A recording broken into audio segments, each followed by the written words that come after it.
The ceiling tiles above the surgical table had water stains shaped like continents. I counted them while Dr. Brennan prepped the local anesthetic. 17 tiles, 4 stains.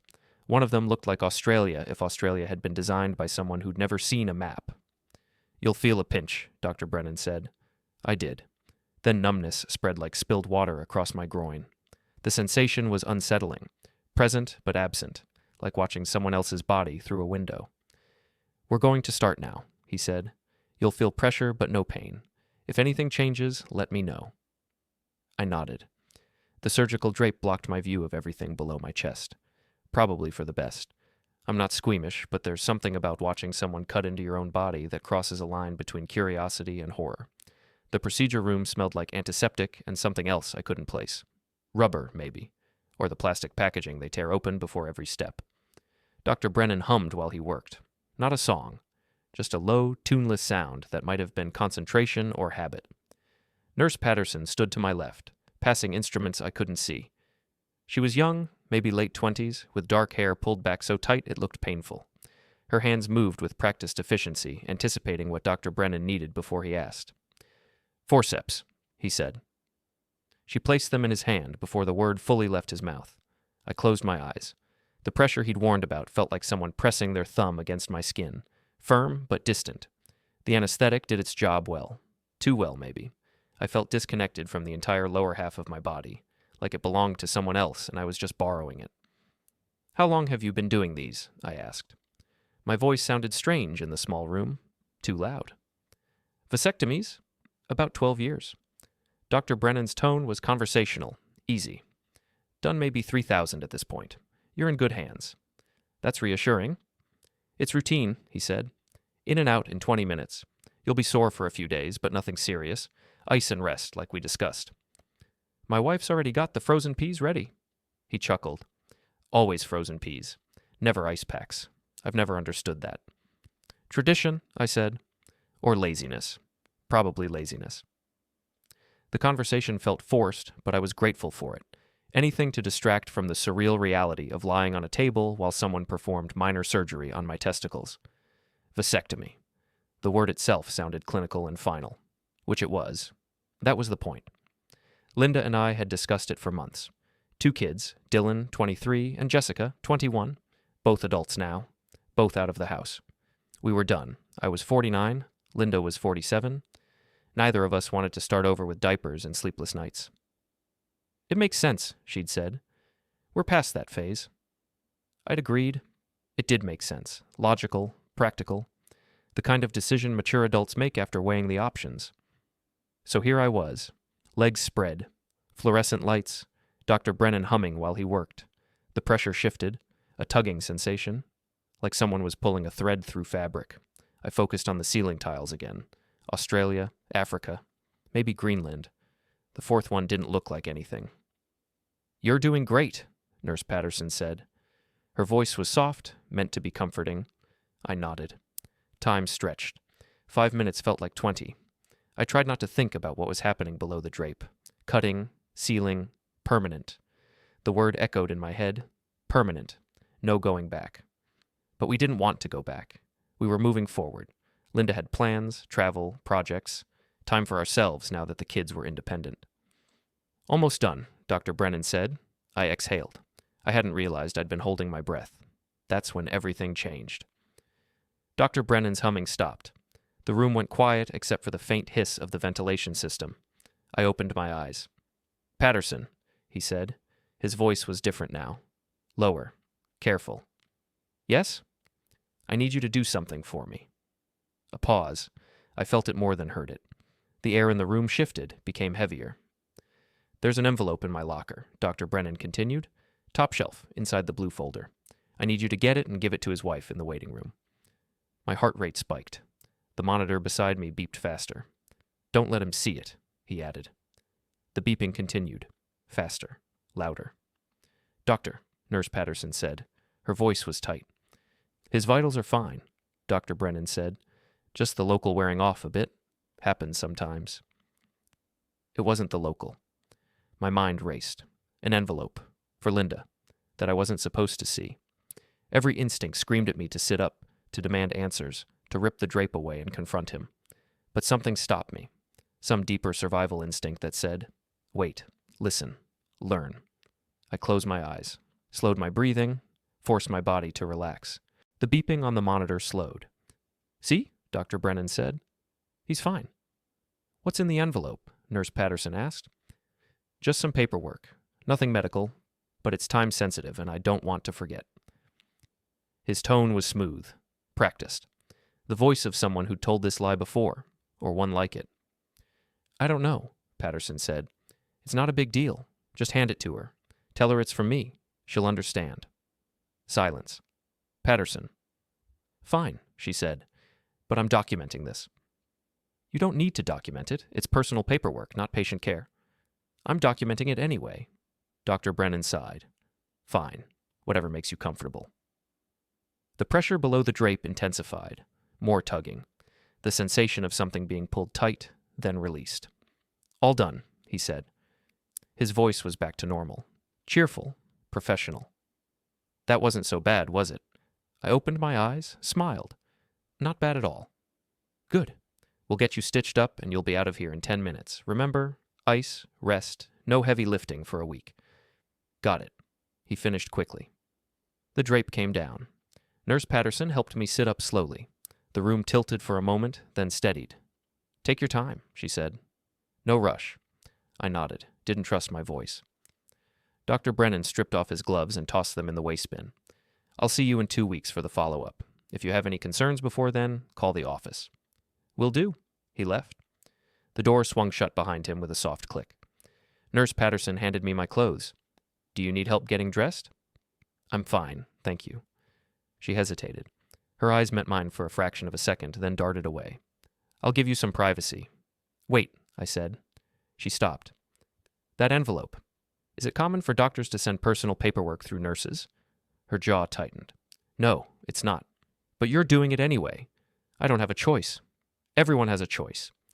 She looked at me fully then, really looked. There was something in her expression, fear, maybe, or guilt, or both. I'm sorry, she said quietly. Then she left. I sat alone in the procedure room, pants around my ankles, mind racing. An envelope. Time sensitive. For Linda. That I couldn't see. The words repeated in my head like a mantra. Don't let him see it. Don't let him see it. I dressed slowly. My hands shook. Not from the anesthetic. From rage, from fear, from something darker I didn't have a name for yet. Outside, in the waiting room, Linda would be sitting in one of those uncomfortable chairs, probably scrolling through her phone, maybe reading a magazine, looking calm, collected, like she always did, and Nurse Patterson would walk up to her, hand her an envelope, from Dr. Brennan. She'll understand, he'd said. What did that mean? I finished dressing, checked my reflection in the small mirror above the sink. I looked normal. Tired, but normal. Not like someone whose world had just fractured. The door opened. A medical assistant I didn't recognize poked her head in. All set? She asked. Yes. Great. I'll walk you to the waiting room. She led me down a hallway that smelled like floor cleaner and coffee. The fluorescent lights overhead buzzed faintly. We passed other procedure rooms, all closed, a supply closet, a break room where someone had left a half-eaten sandwich on the counter. The waiting room appeared at the end of the hall. Through the window in the door, I could see Linda. She was sitting in the far corner, phone in hand. Alone. Nurse Patterson was nowhere in sight. Had she already delivered the envelope? The medical assistant held the door open. Your ride's right there. Take care. Thanks. I walked toward Linda. She looked up, saw me, and smiled. It was her public smile. Warm, but not too warm. The smile she used with acquaintances and coworkers. How'd it go? She asked. Fine. Easy. Good. She stood, slipped her phone into her purse. Ready to go? Yeah. We walked toward the exit. I scanned the room as we passed. No sign of Nurse Patterson. No envelope visible in Linda's hands or purse. Maybe it hadn't happened yet. Or maybe I'd imagined the whole thing. Anesthetic-induced paranoia. My mind playing tricks. But my mind didn't play tricks. I worked in facilities management at Northern Regional Hospital Network, procedural thinking, systems analysis, risk assessment. My job was to notice patterns, irregularities, problems before they became disasters. And this was a problem. We stepped outside. The December air was cold and sharp. It cleared my head instantly. The parking lot was half full. Our car, a silver Honda Accord, sat in the third row. Linda clicked the key fob. The locks chirped. "I'll drive," she said. "I can drive." "Don't be ridiculous. You just had surgery." It was a vasectomy, not a heart transplant. She gave me a look. The one that said, "Don't argue with me right now." I got in the passenger side. She started the engine, adjusted the mirrors, backed out of the space with practiced precision. We drove in silence for the first 5 minutes. I watched the scenery pass, strip malls, gas stations, the highway entrance. "Does it hurt?" Linda asked. "Not really, just sore." "The doctor said you'd need to rest for a few days." "I know." More silence. I studied her profile. She looked the same as always. Dark blonde hair pulled back in a low ponytail. Minimal makeup. Small diamond studs in her ears, the ones I'd given her for our 20th anniversary. She looked normal. But something was different. I couldn't pinpoint what. A tension in her shoulders, maybe, or the way she gripped the steering wheel. We merged onto the highway. Traffic was light. Midday, most people were at work. My phone buzzed in my pocket. I pulled it out. A text from Dylan. "How'd the snip go, old man?" I typed back, "Smooth. I'll survive." His response came immediately. "Good. Drinks this weekend?" "Maybe. I'll let you know." I put the phone away. Looked at Linda again. "Did anyone come talk to you while you were waiting?" I asked. "What?" "In the waiting room. Did anyone come talk to you?" She glanced at me, then back at the road. "Just the receptionist when I checked in. Why?" "No reason. Just curious." "That's an odd thing to be curious about." "Is it?" "Yes." I let it drop, watched the highway signs pass. We were 20 minutes from home. Maybe Nurse Patterson had chickened out. Maybe she'd decided not to deliver the envelope after all. Maybe I'd dodged whatever bullet Dr. Brennan had tried to fire. Or maybe she was waiting, biding her time, looking for the right moment. I needed to think. Needed space. Needed to process what I'd heard and figure out what it meant. But first, I needed to act normal. Whatever normal was anymore. Linda turned on the radio. Classic rock station, Fleetwood Mac. Dreams. She hummed along softly. I closed my eyes and pretended to rest. Home was a 3-bedroom colonial on a quiet street lined with maple trees. We'd bought it 22 years ago, back when Dylan was a baby and Jessica was on the way. The neighborhood had been affordable then. Now it was expensive. Property values had doubled, maybe tripled. "Go inside and lie down," she said. "I'll make lunch." "I'm not hungry." "You need to eat something." "Linda?" "Don't argue." I got out of the car. The walk to the front door felt longer than usual. Every step reminded me of what had just happened, the pressure, the numbness, the conversation I wasn't supposed to hear. Inside, the house smelled like the lavender plug-in Linda kept in the hallway. She was obsessed with those things. Every room had one, different scents, lavender, vanilla, something called clean linen that smelled like chemicals. "Couch or bed?" she asked. "Couch." "Fine, I'll bring you the ice." She disappeared into the kitchen. I heard the freezer open, the rustle of plastic. She returned with a bag of frozen peas wrapped in a dish towel. "Here," she said, handing it to me. I positioned the peas carefully. The cold was sharp but welcome. Linda stood in the doorway, arms crossed. "Do you want the TV on?" "No." "Okay." She left again. I heard her in the kitchen, cabinets opening, the refrigerator, the faint hum of the microwave. I stared at the ceiling. Our living room had the same kind of popcorn texture that was popular in the 90s. We'd talked about scraping it off and repainting, but it was expensive and time-consuming, and neither of us cared enough to follow through. My phone buzzed again. Jessica this time. Mom said everything went fine. Feel better." I stared at the message. When had Linda talked to Jessica? She'd been with me the whole time, except for the waiting room. I opened the text thread, scrolled up. There it was, sent 15 minutes ago while we were driving. "All done. He's fine. Home now." Short, efficient, classic Linda. But why tell Jessica immediately? She hadn't asked. It wasn't like this was major surgery, just a routine procedure. Unless it wasn't routine. I closed my eyes, forced myself to breathe slowly, in through the nose, out through the mouth. The technique I'd learned in a stress management seminar the hospital made all managers take. It didn't help. Linda returned with a sandwich, turkey and cheese on wheat, cut diagonally, a handful of chips on the side. "Eat," she said, setting the plate on the coffee table. "Thanks." She sat in the armchair across from me, pulled out her phone, started scrolling. I picked up the sandwich, took a bite. It tasted like cardboard. "Do you need anything else?" Linda asked without looking up. "No." "Good." We sat in silence. She scrolled. I chewed mechanically. The clock on the wall ticked. It was 1:47 p.m. My mind wouldn't stop. An envelope, for Linda, time-sensitive, that I couldn't see. The obvious answer was an affair. Dr. Brennan was passing her a note, a letter, proof of something, evidence of something. But that didn't track. Dr. Brennan was in his 60s, married, 3 kids, grandkids. I'd seen the photos in his office during the consultation. Unless the affair wasn't with him, unless he was a messenger for someone else. But who? And why involve the doctor? None of it made sense, unless it wasn't an affair. I set the sandwich down. "Linda." "Can I ask you something?" She looked up. "What? Is everything okay?" Her expression didn't change. "Of course. Why?" "Just checking." "You're acting weird." "I just had surgery." "Minor surgery." "Still surgery." She went back to her phone. "You'll feel better tomorrow."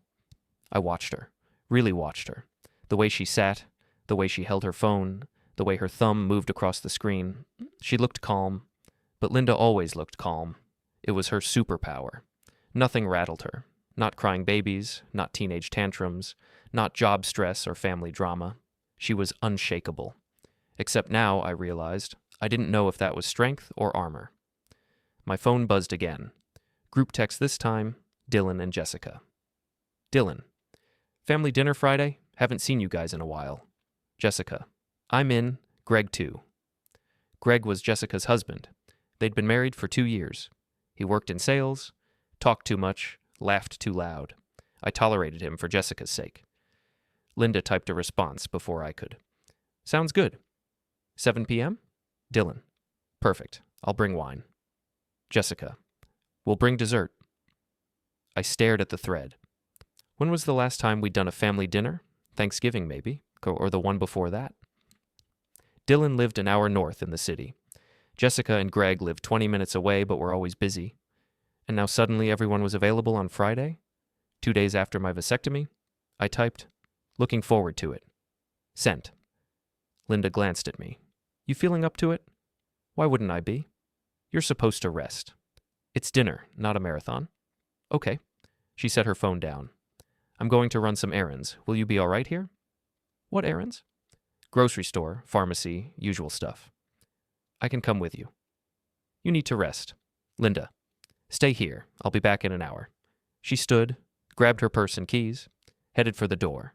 "Wait," I said. She turned. "What kind of paperwork?" "What?" "You said Dr. Brennan gave you some paperwork. What was it?" Her face remained perfectly neutral. "He didn't give me any paperwork." "Are you sure?" "Yes." "Why would he?" "I don't know. I thought maybe there were discharge instructions or something." The nurse gave me those in the waiting room. Standard stuff. Rest, ice, follow-up in 2 weeks. "Right." She studied me. "Are you feeling okay? You're acting strange." "I'm fine." "Okay." She opened the door. "Call if you need anything." Then she was gone. I listened to the car start. The sound of tires on asphalt. Silence. I sat up carefully. The frozen peas slid off my lap. I caught them before they hit the floor. She'd lied. Not about the paperwork from the nurse, about the envelope. Nurse Patterson hadn't delivered it yet. Or if she had, Linda was pretending it never happened. Either way, she'd lied directly to my face. I stood slowly, tested my weight. The soreness was there, but manageable. I walked to the window, watched Linda's car disappear around the corner. Then I moved. Her purse was gone. But she had other places she kept things. The desk in the home office, the drawer in the kitchen where she threw mail and receipts, the nightstand on her side of the bed. I started with the office. The desk was tidy, too tidy. Linda was organized but not obsessive. This felt staged. A stack of paid bills, a folder labeled insurance, another labeled house. I opened them. Nothing unusual. Electric bill, water bill, home insurance renewal. The drawers were the same. Pens, paper clips, a stapler, old birthday cards from the kids. Nothing. I moved to the kitchen. The junk drawer was actually junky. Batteries, twist ties, takeout menus, expired coupons. Still nothing. The bedroom was last. Linda's nightstand had 2 drawers. The top one was easy: reading glasses, chapstick, a paperback mystery she'd been reading for months. The bottom drawer was locked. I stared at it. In 27 years of marriage, I'd never known Linda to lock anything. We didn't have secrets. Or at least I thought we didn't. I tried the drawer anyway. Pulled gently. It didn't budge. A locked drawer in our bedroom on her side. I sat on the edge of the bed. Thought. The lock was small, flimsy. The kind that came with cheap furniture. I could break it easily. Pop it with a screwdriver. Force it open. But if I did that, she'd know. And I wasn't ready for her to know that I knew. Not yet. I stood, left the bedroom, went back to the living room, repositioned the frozen peas, lay down on the couch, and waited. I drove aimlessly for an hour. No destination, just movement. The city woke up around me. Traffic thickened. People in suits headed to offices. Construction crews blocked lanes. Life continued like nothing was wrong. But everything was wrong. At 10 a.m., I pulled into a Target parking lot. Sat with the engine running, tried to think. The documents in Linda's drawer weren't just suspicious. They were deliberate, coordinated, part of a plan. But what plan? And who else was involved? Dr. Brennan. Obviously. He'd tried to pass Linda an envelope. That connected him. But why would a doctor risk his career to help my wife do whatever she was doing, unless he was being paid, or blackmailed, or both? I pulled out my phone, Googled Dr. Brennan. His practice website came up first. Standard stuff. Biography, credentials, patient testimonials. I scrolled down, found an article from 3 years ago. Local newspaper. Vasectomy complications lead to lawsuit. I clicked. The article detailed a malpractice case against Dr. Brennan. A patient had experienced complications during a routine vasectomy. Nerve damage, permanent pain. The patient had sued. The case had settled out of court for an undisclosed amount. Dr. Brennan had continued practicing, but the incident had damaged his reputation. I kept searching. Another article. 2 years ago. Doctor faces investigation for improper record keeping. The state medical board had investigated Dr. Brennan for failing to properly document patient procedures. He'd been fined, put on probation. His license had almost been suspended, so Dr. Brennan had a history, mistakes, legal trouble, financial pressure. He was vulnerable, and vulnerable people can be manipulated. I closed the browser, checked the time. 10:43 a.m. Still over an hour until the meeting. I needed to eat something. Hadn't eaten since Linda's soup last night. There was a diner across the street, the kind with red vinyl booths and laminated menus. I parked, went inside. A waitress in her 50s seated me by the window, handed me a menu. "Coffee?" she asked. "Please." She poured. I ordered eggs and toast. Didn't taste any of it when it came. At 11:30, I paid the check. Drove to the coffee shop on Elm Street. It was a local place, not a chain.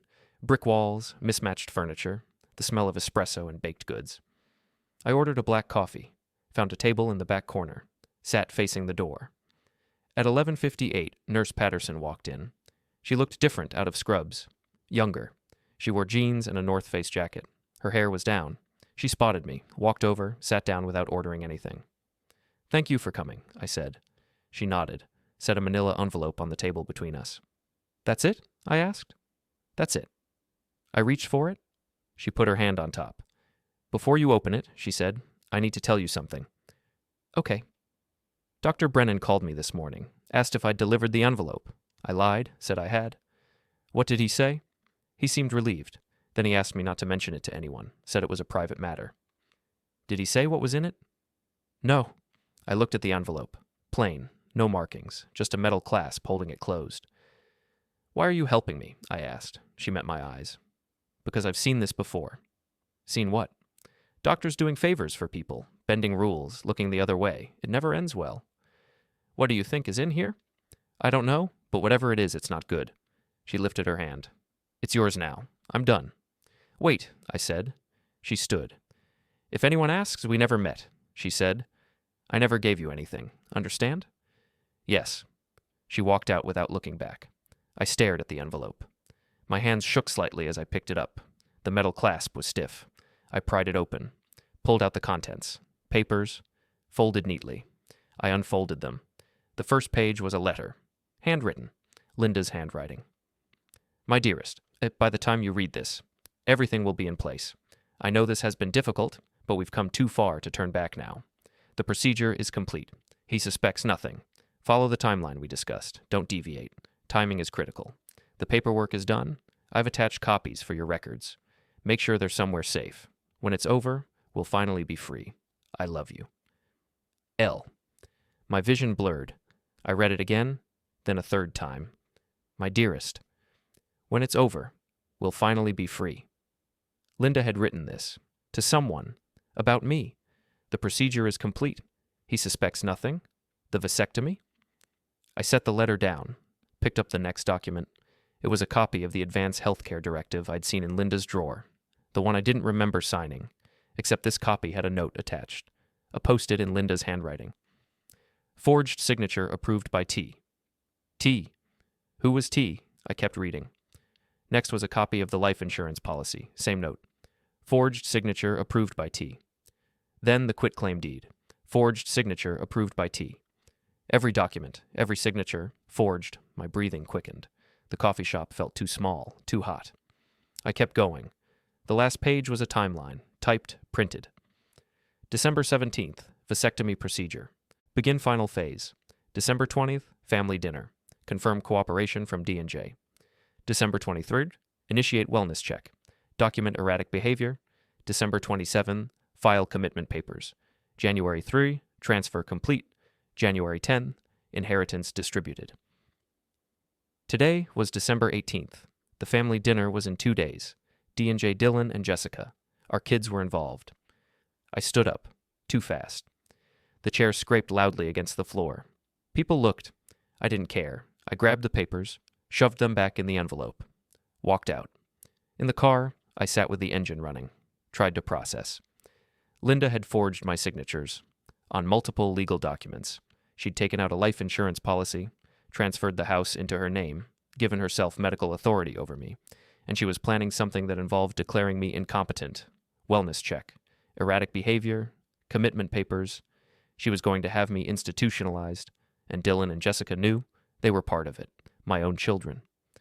I drove home on autopilot, didn't remember the route, just found myself in the driveway. Linda's car wasn't there, still out running errands. I went inside, straight to the bedroom, back to her nightstand. This time I didn't care about being careful. I ripped the drawer open, grabbed the folder, found what I was looking for in the back. A phone number, written on a business card. Theodore Brennan, attorney at law.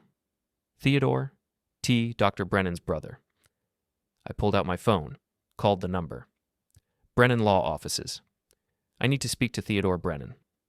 May I ask who's calling? Tell him it's about Linda Patterson. One moment. Hold music. Classical. Mozart, maybe. Then a male voice. Deep, confident. This is Theodore Brennan. My name is David Patterson. I'm Linda Patterson's husband. Silence. I know what you've been doing, I said. I'm afraid I don't know what you're talking about. The forged documents. The life insurance policy. The commitment plan. More silence.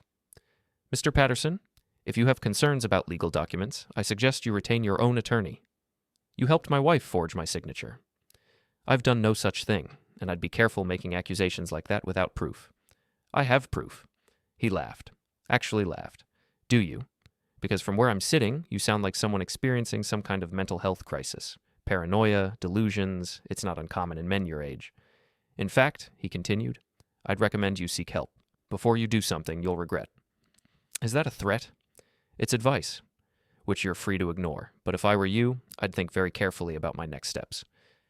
He hung up. I stood in the bedroom, phone in hand, understanding clicking into place. They'd already built the narrative. If I confronted Linda, I'd sound paranoid. If I went to the police, I'd sound delusional. If I told anyone what I'd found, they'd say I was having a breakdown. And they had evidence to support it. The wellness check, the documented erratic behavior, whatever that meant. They'd already won, unless I was smarter. I looked at the timeline again. December 20th, family dinner. Tomorrow. That was the next step, confirming cooperation from Dylan and Jessica, which meant they weren't fully committed yet, which meant I had a chance. I put everything back, carefully this time, made sure it looked undisturbed. Then I went to the kitchen, made lunch, set the table. When Linda came home at 1:15, I was sitting there with a sandwich and a smile. "How was your morning?" she asked. "Quiet, boring." "How were the errands?" "Fine, productive." She set her purse on the counter, looked at me. "Are you feeling better?" "Much better," she smiled. "Good, I was worried about you."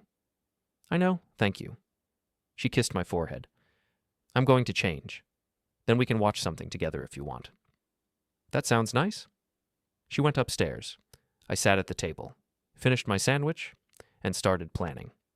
Friday arrived with freezing rain, the kind that makes everything slick and dangerous. Linda was up early, already cooking by the time I came downstairs at 7. "Big day," I said. "Very big," she smiled. "I want everything perfect." "It will be." I poured coffee, watched her work. She moved with purpose, confident, in control.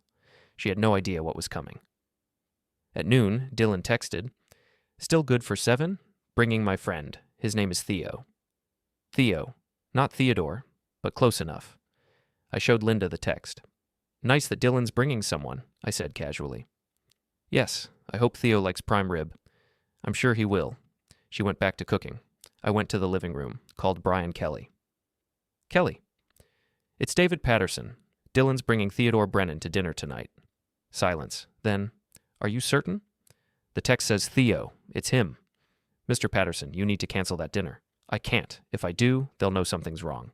"Then don't attend. Leave. Go to a hotel." "No." "You're walking into an ambush." "I know. That's the point." "Mr. Patterson?" "I need them all in one place, all saying the same lies, all exposing themselves. If I run, they'll scatter, change the plan. I'll never get ahead of this." He sighed. "This is a terrible idea." "Probably, but it's my idea. I can't protect you if something goes wrong." "I'm not asking you to. I'm asking you to be ready. If I call, come fast." "Fine, but David?" "Yes?" "Be smart. Don't be a hero." "I'm not a hero. I'm a facilities manager with anger issues." I hung up.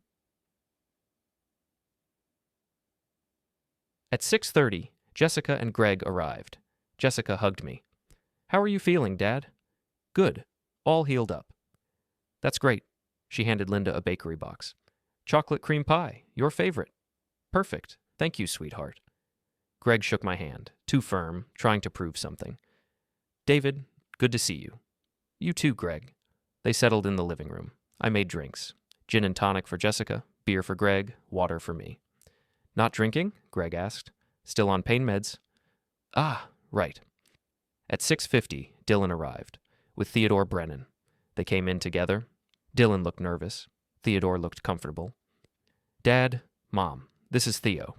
We work together." I shook Theodore's hand. His grip was firm, confident. "See, nice to meet you," I said. "Likewise. Dylan's told me so much about you." "All good, I hope." "Of course." Linda hugged Dylan, shook Theodore's hand. "Welcome, Theo. So glad you could join us." "Thank you for having me." We moved to the dining room. Linda had set the table beautifully. China, cloth napkins, candles. This wasn't just dinner. This was a performance. Everyone sat. I took my usual spot at the head of the table. Linda at the other end, Dylan and Theodore on one side, Jessica and Greg on the other. Linda served. Prime rib, perfectly cooked, medium rare. We ate, made small talk, the weather, work, holiday plans. I watched Theodore. He was good, played the role of Dylan's friend perfectly, asked questions, laughed at jokes, seemed genuinely interested, but his eyes kept flicking to me, assessing. Halfway through dinner, Dylan cleared his throat. "So, Dad, how are you really feeling?" "Fine. Why?" "Just checking. The procedure can be rough." "It was routine. I'm fine." Linda set down her fork. "Actually, David, I've been meaning to talk to you about something." "Here it comes." "What's that?" I asked. "I'm worried about you." "Worried how?" "You've been acting strange, distant, not yourself." Jessica nodded. "I've noticed it too. You seem off." "Off how?" "Paranoid," Greg said. "Like you don't trust anyone." I looked at him. "That's an interesting observation from someone who barely knows me." His face reddened. "I'm just saying what I see." "Greg's right," Dylan said. "We're all concerned." I set down my fork, looked at each of them. Let me understand. You all think I'm paranoid? We think you might be struggling, Linda said softly, and we want to help. Help how? We've talked to someone. She glanced at Theodore. Theo is actually an attorney who specializes in family matters. We asked him here tonight to discuss options. I turned to Theodore. Options for what? He smiled, sympathetic, practiced. Mr. Patterson, your family is concerned about your mental health. They've noticed changes in your behavior, mood swings, paranoia, confusion. These can be signs of early cognitive decline. Cognitive decline? I'm 49. It can happen at any age, especially after medical procedures. Anesthesia can sometimes trigger latent issues. Is that so? Yes. The good news is there are resources available, facilities that specialize in these conditions, places where you can get the help you need. You want to put me in a facility? We want to ensure you're safe, Linda said. I laughed. Couldn't help it. They all stared. Something funny? Theodore asked. Very. I stood. Excuse me for a moment. I went to the home office, grabbed the folder I'd prepared, returned to the dining room. Since we're discussing options, I said, I'd like to present some information. I opened the folder, pulled out the first document. This is an advance healthcare directive, signed in my name, except I didn't sign it. See this note? Forged signature approved by T. T for Theodore. Linda's face went pale. This is a life insurance policy, $1 million. Also forged. I dropped another document on the table. This is a quitclaim deed, or transferring my half of the house to Linda. Forged. Dylan stood. Dad, what are you doing? Exposing the truth. Theodore's expression didn't change. Mr. Patterson, these documents prove nothing. You're clearly experiencing a break from reality. Am I? Let me read something. I pulled out Linda's letter. My dearest, by the time you read this, everything will be in place. The procedure is complete. He suspects nothing. Linda's hand flew to her mouth. This is your handwriting, Linda, addressed to Theodore, describing your plan to forge my signature on legal documents, to have me declared incompetent, to take everything I own. Jessica's eyes filled with tears. Dad, please. Was the plan to split the life insurance? Just destroy me legally. Much cleaner. You're insane, Greg said. Prove it. Silence. Theodore stood slowly. Mr. Patterson, you're making very serious accusations. Accusations that could have legal consequences for you. For me? How about for you? You helped commit fraud, identity theft, conspiracy. You have no proof. I have all the proof, including security footage of your brother threatening a nurse to deliver an envelope containing these documents. Theodore's jaw tightened, first crack in his composure. I've already contacted the state medical board, I continued. They're investigating Marcus, and I've contacted the police about you. That was a lie, but a useful one. Dad, stop, Jessica said. You're wrong about this. Am I? Tell me, Jess, when did Mom start visiting Dylan? 2 months ago? 3? When did she recruit you both? Jessica looked at Dylan. Dylan looked at Linda. We were trying to help you, Linda said quietly. Help me. Yes. You've been declining. We saw it. The forgetfulness. The mood swings. We thought if we got ahead of it, prepared the paperwork, it would be easier when the time came. When the time came for what? For you to need care. I don't need care. I need my family to stop trying to steal my life. Theodore stepped forward. Mr. Patterson, I think we should all take a breath. Get out of my house. Excuse me? You heard me. Get out. He didn't move. Now. Dylan touched Theodore's arm. Theo, maybe we should... Don't call him Theo. I looked at Dylan. His name is Theodore Brennan. He's Marcus Brennan's brother. They've been working together to help Mom commit fraud. Did you know that, or did she lie to you too? Dylan's face went white. What? Your mother forged my signature on multiple legal documents with Theodore's help. They were planning to have me committed and take everything, and she dragged you and your sister into it. Mom? Jessica's voice cracked. Is that true? Linda stood. It's not what it sounds like. Then what is it? I was protecting our family. Your father has been unstable. I needed to prepare for the worst. By forging his signature, by lying to us, I did what I had to do. Her mask finally cracked. The calm, the control, gone. You have no idea what it's been like, she continued, living with him, watching him, waiting for him to figure it out. I've been planning this for months, and now you're ruining everything. She grabbed a wine glass, threw it at me. I ducked. It shattered against the wall behind me. "Linda!" Dylan grabbed her arm. She yanked away. "Let go of me." "Mom, stop." "I won't stop. This is my house, my money. I've earned it. 27 years of marriage to a man who never appreciated me, never saw me. I deserve this." Theodore tried to step in. "Linda, perhaps we should—" "Shut up! You promised this would work. You said he'd never figure it out. You said we'd be free." My phone buzzed. I pulled it out. "Brian Kelly? Police are 5 minutes out. Keep them talking." I looked at Theodore. "You should leave now, before the police arrive." His eyes widened. "Police? They're coming. Fraud, forgery, elder abuse. The state investigator's been documenting everything." Theodore bolted, literally ran out the front door. Dylan started after him. "Theo, wait." "Let him go," I said. Linda collapsed in her chair. "You've ruined everything." "No, Linda, you did that yourself." Sirens in the distance, getting closer. Jessica was crying. Greg looked like he wanted to disappear. Dylan stood frozen in the doorway. "I didn't know," he said quietly. "Dad, I swear, I didn't know about the forgery. But you knew about the plan. Mom said you were sick, that you needed help, that we had to act fast before it got worse. And you believed her. She's our mother." The siren stopped outside. Red and blue lights flashed through the windows. A knock at the door. "Police, open up." I walked over, opened it. 2 officers, 1 male, 1 female. Brian Kelly stood behind them. "David Patterson?" the male officer asked. "That's me." "We've received a report of fraud and identity theft. We need to speak with Linda Patterson." I stepped aside. "She's in the dining room." They entered. Linda stood as they approached. "Mrs. Patterson, we need you to come with us for questioning." "I haven't done anything wrong." "Ma'am, we have evidence suggesting otherwise. You have the right to remain silent." "This is insane." "David, tell them." I said nothing. They cuffed her, read her rights, let her out. She screamed the entire way, cursing me, cursing the police, cursing everyone. The door closed behind them. Silence. Dylan, Jessica, Greg, and I stood in the wreckage of the dining room. Broken glass, cold food, shattered family. "Dad," Jessica started, "you should both go." "But, go." They left. Took Greg with them. Brian Kelly remained. "You did good," he said. "I don't feel good." "You will, eventually. What happens now?" "Linda will be processed, charged. Theodore Brennan is already in custody. They picked him up 2 blocks from here. Dr. Brennan will likely lose his license. And me? You go on living, get a lawyer, start divorce proceedings, reclaim your life." He handed me a card. "Call me if you need anything." Then he left too. I stood alone in my dining room. The candles were still burning.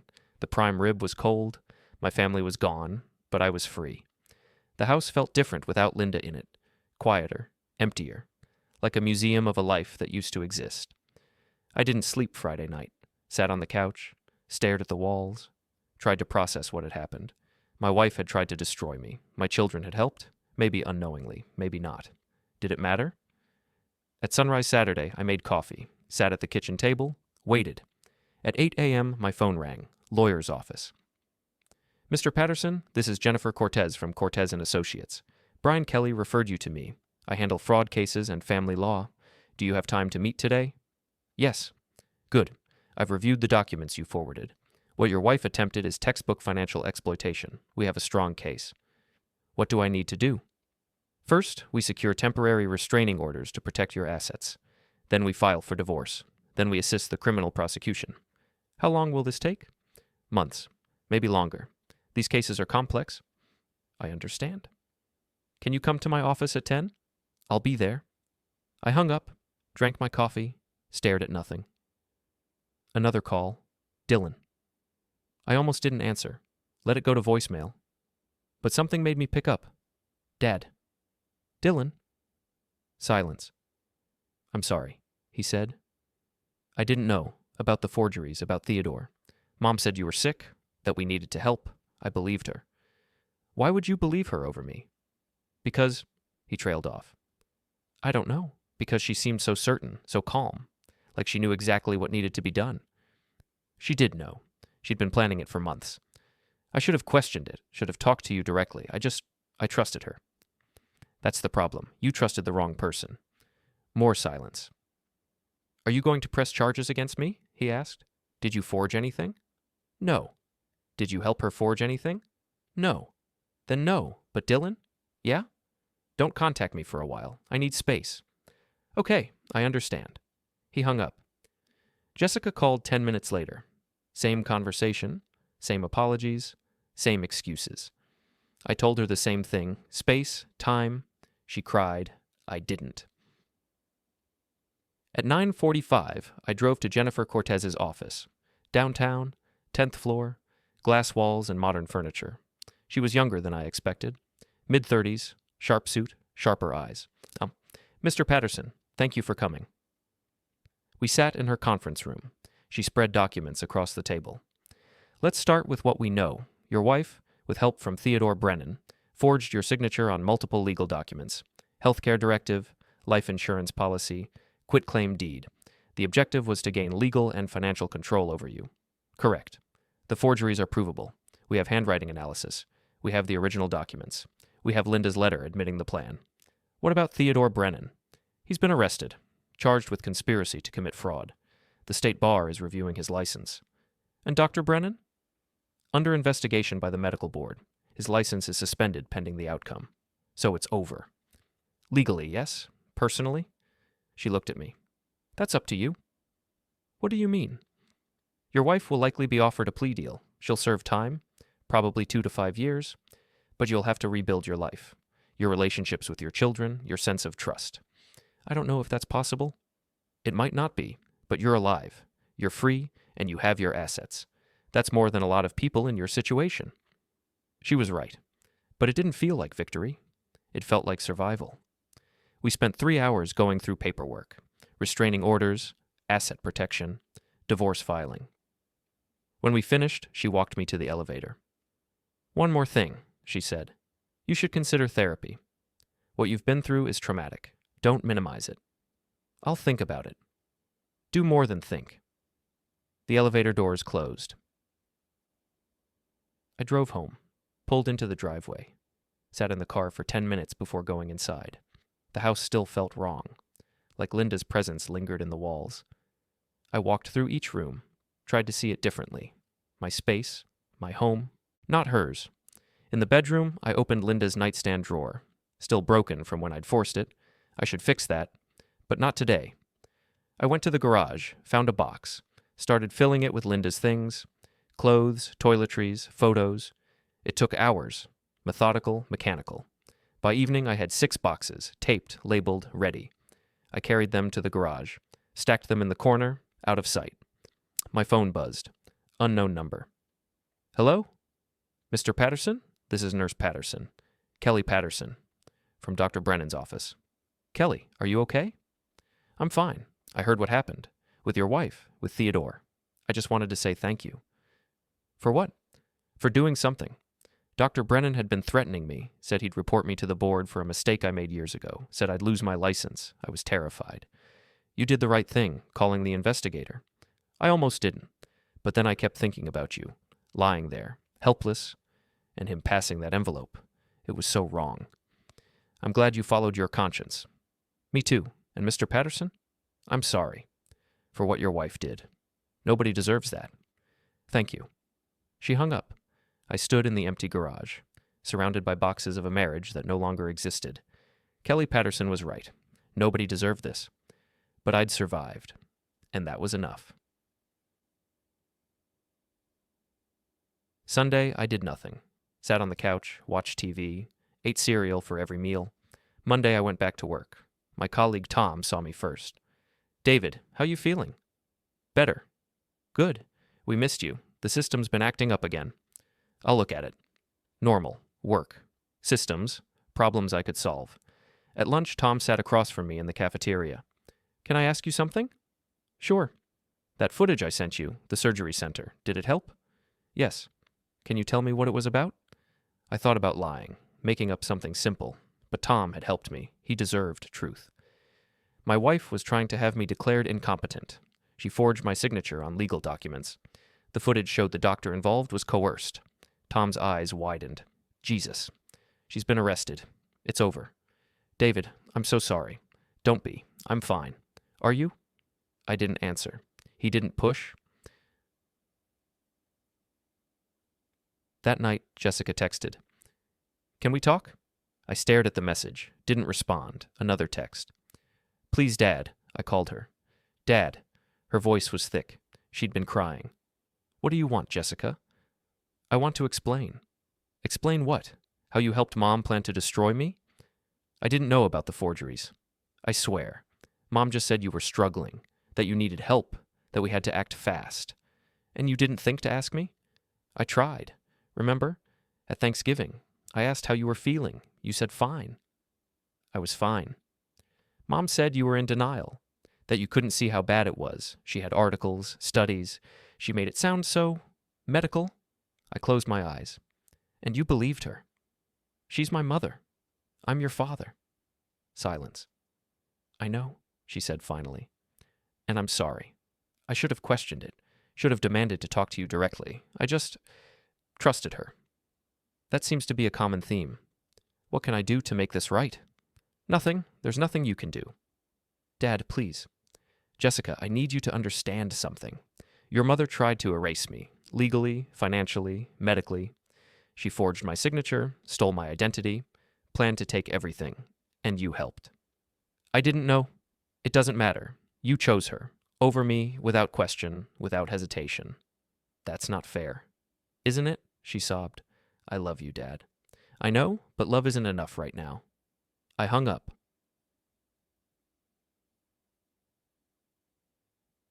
Tuesday, I met with Jennifer Cortez again. Linda's been formally charged: fraud, identity theft, forgery.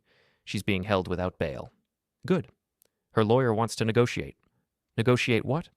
A plea deal. She cooperates fully, testifies against Theodore Brennan, gets reduced charges. How reduced? 18 months instead of 5 years. I thought about it. No. Jennifer raised an eyebrow.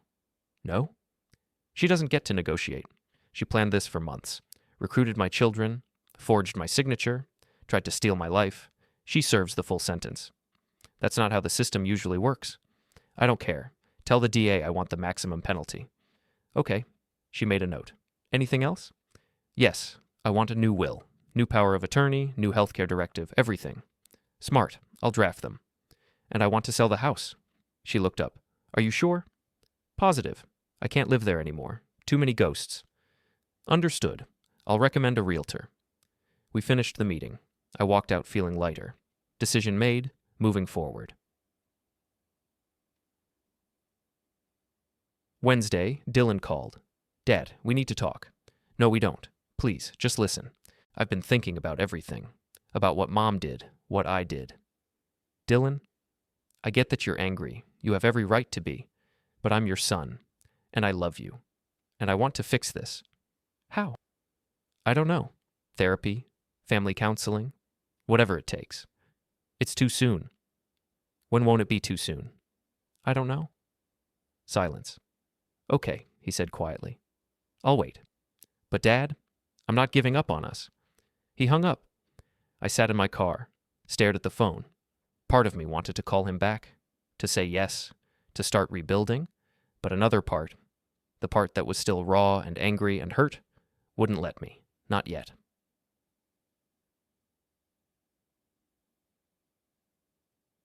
Thursday, Brian Kelly called.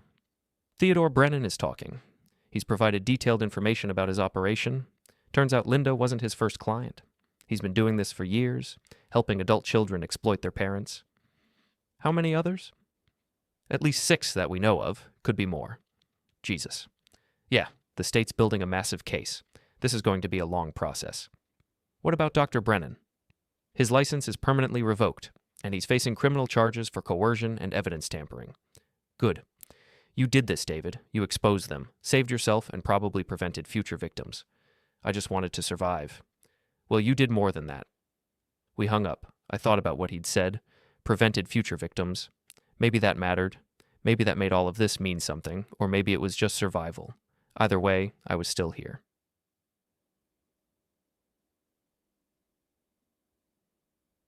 Friday, exactly 1 week after the dinner, I went back to the house. The realtor was scheduled to come Monday. I needed to pack. Decide what to keep, what to throw away, what to burn. I walked through each room, slowly, carefully. The living room where Linda and I used to watch TV, the kitchen where she'd cooked that last dinner, the bedroom where we'd slept beside each other for 27 years. All of it felt like someone else's life now. I started packing. Methodically, photos first. Most went in the trash. Some I kept. The kids as babies, our wedding, early years when things were good, or maybe they were never good. Maybe I just didn't see. Books next. I kept mine. Left hers for donation, clothes, furniture, kitchen items. Hours passed. The sun set. I sat on the floor of the empty living room, surrounded by boxes. My phone buzzed. Text from Jessica. Thinking about you, Dad. Love you. I stared at it. Typed, love you too. Sent. It wasn't forgiveness, but it was a start. The house sold in 3 days. Cash offer, above asking price. The buyers were a young couple with a baby. They looked happy, excited. I wondered how long that would last. I found an apartment downtown, 2 bedrooms, modern, clean, no history. Moving day was Sunday. Tom helped. So did a few other guys from work. Nice place, Tom said, setting down a box in the kitchen. It's temporary. Yeah? Until I figure out what's next. Fair enough. We finished unloading by noon. I bought everyone pizza. They left by 2, alone again. I unpacked slowly, made the place functional if not comfortable. At 5 p.m., my phone rang. Jennifer Cortez. David, I wanted to give you an update. Go ahead. Linda's trial date is set, March 17th, about 3 months from now. Will I have to testify? Probably. The prosecution will want you to describe how you discovered the forgeries, the emotional impact, everything. I can do that. Good. Also, Theodore Brennan pleaded guilty. He's cooperating with the prosecution. That strengthens the case against Linda considerably. What's his sentence? 7 years, no parole. That's more than Linda's facing. He had multiple victims. The charges stacked. Linda will likely get 18 to 24 months even without a plea deal. Not enough. David, I know you want justice, but the system has limits. Even with everything she did, first-time offender, no violence, she'll get leniency. She tried to steal my life. I know, and she'll pay, just not as much as you'd like. We hung up. I sat in my new living room, stared at unpacked boxes. 24 months maximum. Out in 18 with good behavior. Linda would serve less time than I'd spent married to her. The unfairness of it burned.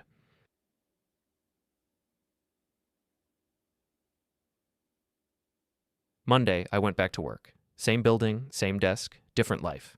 My boss, Margaret, called me into her office. David, sit. I sat. I heard what happened with your wife. I'm sorry. Thank you. Do you need more time off? No, I need to work. She nodded. Okay, but if that changes, let me know. I will. And David, what you went through, it's extraordinary. The fact that you're here, functioning, working, that takes strength. Or stubbornness. She smiled. Maybe both. I went back to my desk, dove into system updates, network configurations, physical problems, digital solutions. At lunch, I ate alone. Preferred it that way. Tom found me anyway. Hey, want company? Not really. He sat anyway. Too bad. I didn't argue. Can I ask you something? He said. You're going to whether I say yes or not. True. He unwrapped his sandwich. How did you know that Linda was planning something? I overheard a conversation I wasn't supposed to. And you didn't confront her immediately? No. Why not? Because I knew she'd lie, gaslight me, make me question what I'd heard. I needed proof first. So you investigated. Alone. Yes. That's incredibly risky. I know. But it worked. It did. He ate in silence for a moment. Do you regret it? Exposing her? No. Not even a little. No. Even though it destroyed your family? I looked at him. My family was already destroyed. I just didn't know it yet. He nodded, didn't push further. The Midor Tuesday, Dylan texted. Mom wants to see you. I stared at the message, didn't respond. Another text. She's being held at county. She asked me to ask you. She wants to talk. I called him. Tell her no. Dad, maybe you should... No, Dylan. There's nothing she can say. Nothing I want to hear. She's still my mom. And she's still a criminal. Silence. Have you been to see her? I asked. Once. How was it?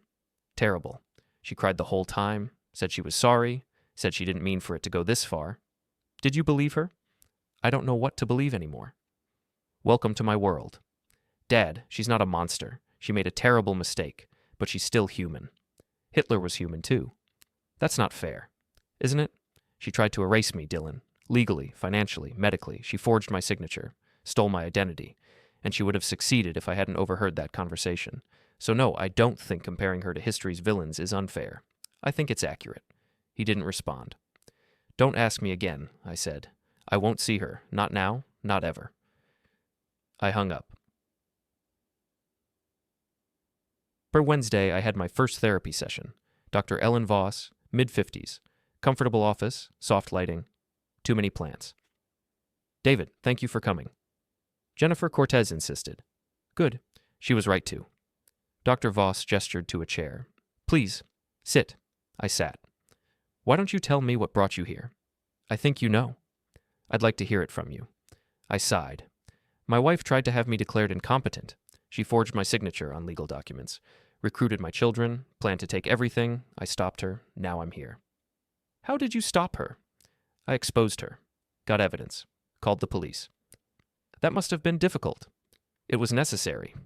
Difficult and necessary can coexist. I didn't respond. How are you feeling now? She asked. Fine. Are you? Why does everyone keep asking me that? Because you've been through a significant trauma. It's natural to have feelings about it. I feel fine. David, may I be direct? Please. You're not fine. You're functioning. There's a difference. I met her eyes. What do you want me to say? That I'm devastated, angry, betrayed? Of course I am. But sitting here talking about my feelings won't change what happened. No, but it might help you process it. Move forward. I am moving forward. I got a new apartment, new lawyers, new accounts, everything. Those are logistical changes. I'm talking about emotional recovery. I don't have time for emotional recovery. I have a trial in 3 months. I need to testify.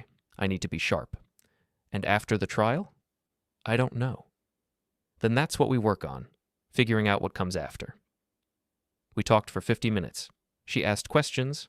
I answered, some honestly, some not. At the end, she scheduled another appointment. Same time next week? Fine. David? Yes? What you did, stopping Linda, that took enormous courage. Don't discount that. I was just trying to survive. Survival is courage. I left feeling unsettled, like she'd pried open something I'd deliberately kept closed. Thursday, Jessica called. Dad, can we meet? I don't think that's a good idea. Please, just coffee, 1 hour. Jessica, I need to say things to your face, not over the phone. Please. I hesitated. Fine, 1 hour. Thank you. We met at a coffee shop near my new apartment. Neutral ground. She was already there when I arrived. Red eyes, no makeup. She looked like she hadn't slept. Hi, Dad. Jessica. We sat, ordered coffee, waited in uncomfortable silence until it arrived. Thank you for coming, she said finally. You said you needed to say something. Yes, She took a breath. I've been seeing a therapist, trying to understand what happened, why I believed Mom so easily, why I didn't question anything. And she thinks I was conditioned, that Mom spent years positioning herself as the authority on your health, your mental state, your needs. So when she said you were declining, I believed her without question. That's convenient. It's not an excuse. I should have known better. Should have insisted on talking to you